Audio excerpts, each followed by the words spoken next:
Yo, salut les zéros. X-Particles tutoriel numéro 21. Aujourd'hui, on va s'occuper du Rotator, XP Rotator. On a ici un champ de particules émis depuis un rectangle qui est carré. Et on va ajouter le modificateur XP Rotator. Alors, qu'est-ce que ça nous donne par défaut? Voilà, on le voit bien, les particules tournent. Alors c'est d'autant plus joli si vous ajoutez un XP Trail. Je laisse les paramètres par défaut. Hop, non, il faut quand même que je lui dise que je veux cet émetteur là, en guise de source. Ouh, c'est mignon, hein. Tiens, pour mieux voir ce qui se passe, on va y mettre moins de particules dans Emission. On va redescendre à 100. Ok, le rotator, comme son nom l'indique et comme on le voit à l'image, il fait tourner les particules. Alors, comme on peut le voir ici, les particules ont quand même tendance à s'éloigner du centre de rotation. Donc on retourne dans le rotator et on va voir qu'on a une angular speed. On peut choisir cette vitesse. Si je l'augmente dans angular speed, on voit qu'elles prennent plus rapidement une vitesse angulaire, c'est-à-dire une vitesse d'éloignement du centre de rotation. Donc ça permet de créer des espèces de tornades. Et ça c'est assez sympa. Alors on va prendre les paramètres quand même un par un. Mode comme d'habitude independent ou action control, contrôlé par une action qui est déterminée par un événement. Opération use rotate speed, use object speed, use spline. Alors on peut indiquer si la vitesse de rotation provient de cette vitesse là, 180 degrés à la seconde, au plus, au moins, ou une rotation négative, sachant que c'est des paramètres qui sont animables. Alors ça c'est très sympa à utiliser. Ou vous pouvez utiliser la rotation d'un autre objet que vous allez désigner. Obtain speed from. Donc là par exemple je crée un objet, un cube. Sur ce cube je crée par exemple, pour la démo, un tag vibrate et que je mets un enable rotation. On va mettre 90, 90, 90. Même plus, non, 180, 180, 180 avec une fréquence de 0.8. Maintenant si je retourne sur le rotator et que je lui dis qu'il faut utiliser la rotation de ce cube là dans la section Obtain Speed From, donc il va prendre la vitesse depuis la vitesse de rotation de l'objet en question, qui peut être animé par keyframe, qui peut être animé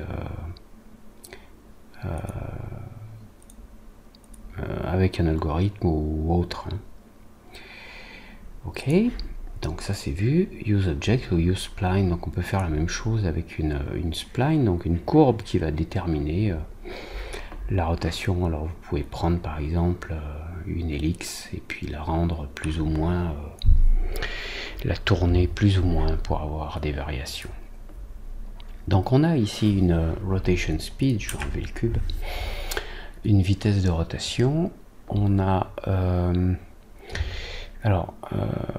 quand on est en mode objet rotation axis, on peut utiliser une prépondérance sur un axe ou un autre, hein, de la rotation. Allez, je reviens en rotation speed. On a un multiplicateur, donc on peut multiplier le facteur de rotation. On a une accélération angulaire que l'on a vu rapidement. On peut forcer une accélération angulaire positive ou négative. Vous voyez là, les particules repartent en sens inverse. Elles tournent dans un sens et puis après elles se mettent à tourner dans l'autre. Ouh, c'est beau ça. Et puis on a une escape velocity, c'est-à-dire qu'une fois que les particules ont atteint une certaine vitesse, elles s'échappent, elles ne sont plus soumises à la rotation du rotator. On va laisser tourner ça, on va voir. Là j'ai mis 100 cm. Hop, voilà.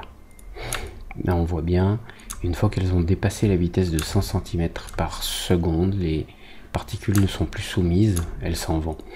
Alors le rotator est très sympa, dernier paramètre quand même, le reverse, donc on peut complètement inverser le sens.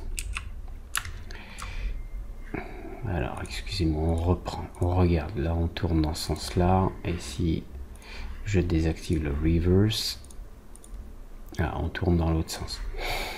Vous avez des actions, c'est-à-dire qu'une fois que qu'une particule échappe au contrôle du rotator parce qu'elle a dépassé la vitesse limite d'échappement indiquée ici, vous pouvez indiquer une action pour la tuer ou pour la soumettre à autre chose ou peu importe. Vous avez toujours dans l'onglet Group Affected quel groupe de particules sont affectées. Par défaut, ça s'applique sur tout. Et puis surtout, vous pouvez le cumuler avec d'autres effets, par exemple une turbulence. Ça va peut-être pas être super visible ici. On va repartir. Reset to default. Je repars d'un rotator. Voilà. Par défaut, je viens sur ma turbulence. Si je diminue l'échelle ou que j'augmente le strength un petit peu, donc on voit que les particules sont soumises à ma turbulence et qu'elles peuvent partir sur un axe ou un autre. Et elles restent soumises à la turbulence, les particules, une fois qu'elles atteignent la vitesse, qu'elles dépassent la vitesse limite à partir de laquelle elles ne sont plus soumises au rotator. Si je mets 20, voilà.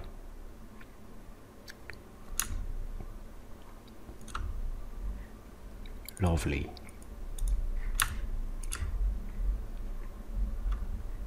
On va essayer de zoomer. Voilà.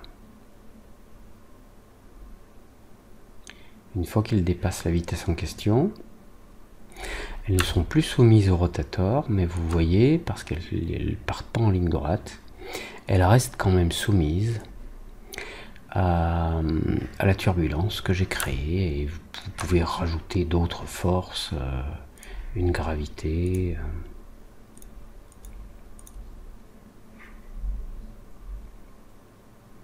Donc là, elles sont plus soumises au rotator qu'à la gravité, mais une fois qu'elles s'en échappent, voilà, elles sont soumises à la fois au rotator et à la turbulence qui reste en place et à la gravité qui a été appliquée. Très très bel effet ce rotator. Ah oui, un dernier truc quand même, sachez que vous pouvez animer l'axe du rotator. Par exemple sur le rotator, si je mets le tag habituel, hein, parce que c'est pratique pour animer des choses, si j'anime la rotation du rotator de 45 degrés sur tous les axes avec une fréquence de 0.6, avec le tag vibrate, voilà. Et ça, pour le coup, c'est vraiment sympa. Allez, on se retrouve... Qu'est-ce qu'on va regarder ensuite? On se retrouve avec XP Speed. À tout de suite. Ciao.